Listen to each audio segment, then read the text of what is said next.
جی بہت شکریہ. چلیں. السلام علیکم مفتی صاحب. وعلیکم السلام. مفتی صاحب سوال یہ ہے کہ یہ جو قرآن مطلب ایک عربی کتاب ہے، کیا اس کے کلام اللہ ہونے کی خود یہ کتاب کچھ دلائل دیتی ہے؟ اور کیا محمد بن عبداللہ خود اپنی محمد رسول اللہ ہونے کے کچھ دلائل دیتے ہیں؟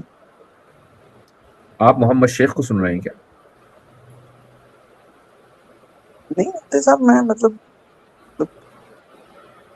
یہ پڑھ رہا ہوں قرآن کو، تو اس کو نہیں وہ تو آپ کلام پڑھ رہے ہیں، اللہ میں صرف یہ ماننے. پوچھ رہا ہوں کہ آپ محمد شیخ کو سن رہے ہیں کیا آج کل؟ نہیں، میں ان کو نہیں سنتا. اچھا ٹھیک ہے. مسلمان ہیں آپ؟ جی مسلمان تو میں ہوں، لیکن میں مسلمان ایز اے ریشنل بیسس پہ بننا چاہتا ہوں، نہ کہ ایک روایتی مسلمان. ٹھیک ہے، مسلمان گھر میں پیدا ہو گیا تو اس لیے مسلمان. بہت اچھی بات ہے. آپ یہ کہہ رہے ہیں کہ قرآن کیا کوئی خود سے ایسی دلیل دیتا ہے کہ جس سے یہ پتہ چل جائے کہ یہ قرآن ہے؟ جی یہ کہ اللہ کا یہ کلام ہے، نہ کہ جو اورینٹلسٹ اعتراض کرتے ہیں کہ محمد صاحب کا ہے، یا باقی حضرات کہتے ہیں کہ صحابہ نہیں، یا کوئی ایک عربی کتاب ہے. یہ کلام اللہ ہے، یہ کلام، یہ ایک عربی کتاب. تو یہ کچھ دلیل دیتی ہے اس کی. کیا آپ کو یہ آیت یاد نہیں آئی کہ جس میں یہ تھا کہ بھئی اگر یہ اللہ کی طرف سے نہ ہوتا تو ایک تو اس میں کانٹرڈکشن ہوتا، اور دوسرے یہ کہ اگر کسی انسان کا بنایا ہوا ہے تو دوبارہ بنا لے، تو دوبارہ کیوں نہیں بنا پا رہا ہے؟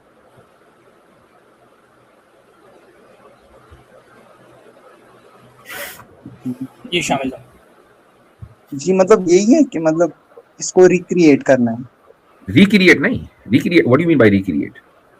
کریٹ اس جیسا الگ کلام. سے ایک ایسا کلام کہ جو قرآن کے اعجاز کو چیلنج کرتا ہو، خود بھی معجزانہ ہو، اس جیسا یا اس سے بہتر بنا لو. کیونکہ ظاہر ہے کہ انسان نے بنایا ہوگا تو دوسرا انسان بنا ہی سکتا ہے.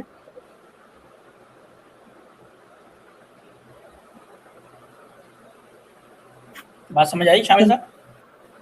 جی میرا یہ سوال تھا کہ جیسے ایک سائنس بک میں پڑھتا ہوں یا میتھمیٹکس کو میں پڑھتا ہوں، تو اس میں سیدھے آتھر کہتا ہے کہ، یا خود بھی پتہ چلتا ہے کہ یہ ایک آتھر نے لکھی ہے.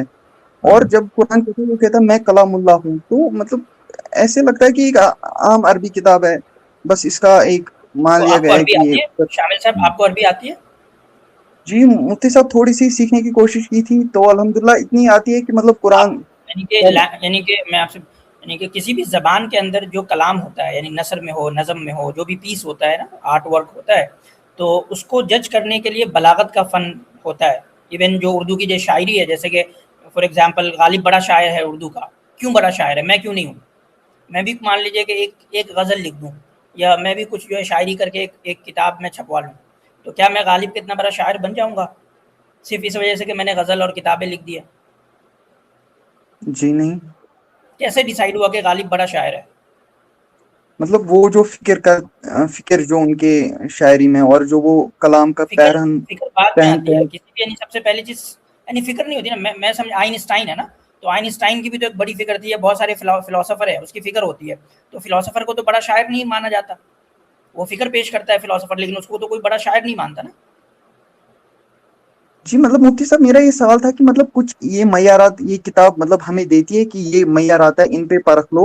اور یہ معیارات یہ کتاب نہیں ہے، میں بتا، یہ معیارات جو ہے وہ لینگویج کے اصول کے اندر ہوتا ہے، جس کو بلاغت کہتے ہیں. ٹھیک ہے، تو آپ کو دیکھیں، یعنی کہ کسی بھی لینگویج کے کوئی اگر پیس ہے، کوئی آرٹ پیس ہے، تو اس کو جج کرنے کے لیے آپ کو نحو صرف آنا چاہیے. نحو صرف سمجھتے ہیں؟ مورفولوجی ہے، جی سنٹیکس ہے. ٹھیک ہے، اسی طرح جی آپ کو جو ہے بلاغت آنی چاہیے. ٹھیک ہے، آپ کو اسی طریقے سے جو اور لوازمات، اگر کوئی یعنی عروض کا فن ہے یا کسی اور دوسرے طرح کے اس کے لوازمات ہیں، تو وہ آنے چاہیے. تب آپ کسی کو جج کر پائیں گے کہ بھائی یہ کلام کس درجے کا ہے. تو قرآن شریف کیا انسان کا کلام ہو سکتا ہے یا نہیں ہو سکتا؟ ٹھیک ہے، اس کے پیرامیٹرز ہیں، اسٹیبلش پیرامیٹر ہے. یہ کوئی ایسی چیز نہیں ہے کہ یہ کوئی سبجیکٹیو چیز ہے. ٹھیک ہے، کہ میرے لیے کچھ اور پیرامیٹرز ہے، کسی کے لیے کچھ اور پیرامیٹرز ہے، ایسے نہیں ہوتے. تو جو ایک آبجیکٹیو لینگویج کے پیرامیٹرز ہے، اس کے بیس پہ یہ بات طے ہو گئی ہے. یعنی کہ تمام کے تمام، کسی مستشرقین نے کبھی ایک بات کہی کہ قرآن جو ہے وہ فصاحت و بلاغت کے، یعنی کہ جو خود فصیح و بلیغ مستشرق ہو، عربی جانتا ہو، کیا اس نے کبھی قرآن کے اس آسپیکٹ پہ کلیم کیا؟ نہیں کیا. ان کے جو بھی اعتراض ہیں وہ ہسٹوریکل سمجھیں کہ آسپیکٹس ہیں، اور وہ سب ڈیبنک کیے جا چکے آلریڈی. ان کے بھی جتنے ہسٹوریکل اعتراضات تھے وہ سب ڈیبنک کیے جا چکے. جی مفتی صاحب اس پہ وہ یہ اشکال کرتے ہیں کہ محمد صاحب نے جو اس وقت کے جو شعراء تھے جیسے عمر القیس ہو گئی تو ان سے انہوں نے سیکھا. ایک منٹ آپ بار بار، چونکہ آپ ایک مسلم فیملی میں پیدا ہوئے اور ابھی اسلام آپ نے چھوڑا نہیں ہے، تو محمد صلی اللہ علیہ وسلم تو کہہ سکتے ہیں.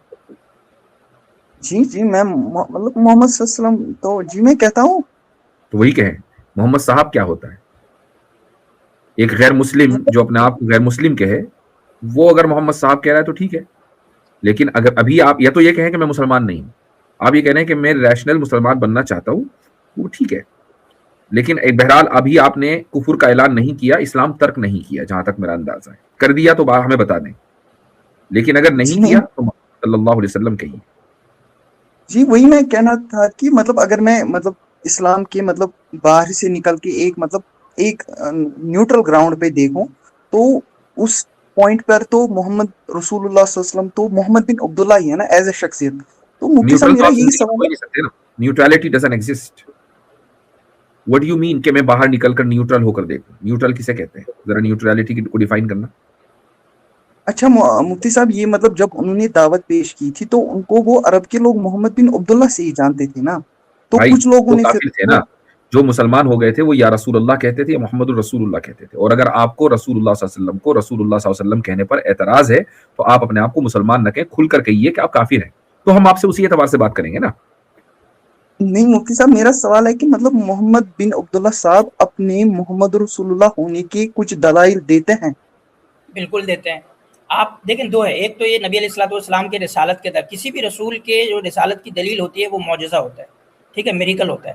نبی علیہ الصلوۃ والسلام کے بہت سارے میریکل ہیں، فزیکل میریکل بھی ہیں، اور ان کے جو ہے وہ قرآن جو ہے وہ ایک زندہ معجزہ ہے جو ہم تک بھی پہنچا ہے. یعنی کہ بہت سارے معجزے ایسے ہیں جس کی خبر ہم تک پہنچی ہے، جیسے چاند کے 2 ٹکڑے ہونا. اس معجزے کو ہم نے خود ایکسپیرینس نہیں کیا، یہ خبر ہم تک پہنچی ہے، ٹھیک ہے.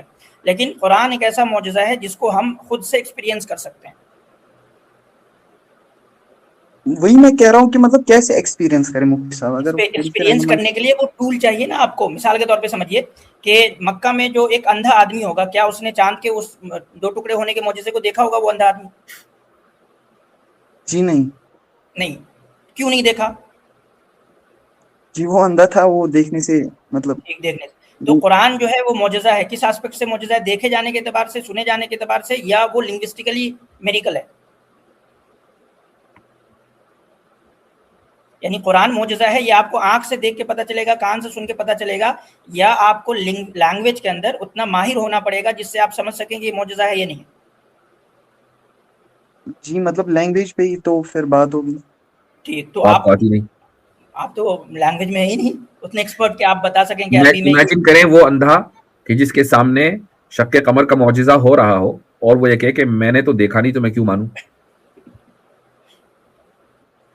جی لیکن مفتی صاحب یہ بھی ہے نا قرآن کی جو مطلب لینگویج ہے اس پہ بھی تو اتنے اعتراضات ہوئے ہیں، مطلب خود عربی لوگوں نے. آپ ایک اعتراض کیجئے جو آپ کو سمجھ میں آیا ہو.